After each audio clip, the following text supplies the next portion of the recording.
This video is about linking with the government ISBEM tool. So here we are in the building program. What we've got to do is go to Edit and then General, and you have to find the location of your SBEM installation on your PC. So you go into the Further Details tab and then you browse,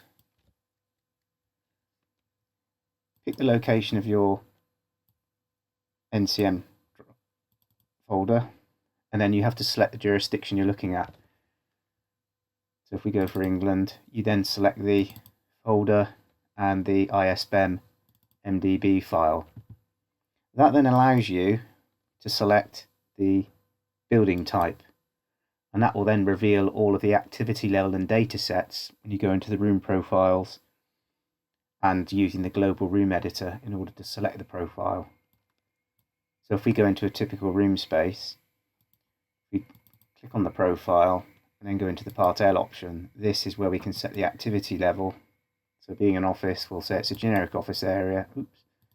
Generic office area, and it's a, let's say it's a conditioned space. The other method of assigning the activity data sets is using the global room editor. You can again select your spaces, so I could select a selection of spaces, and then on the MISC tab we can then go in and say those are generic offices and they are conditioned.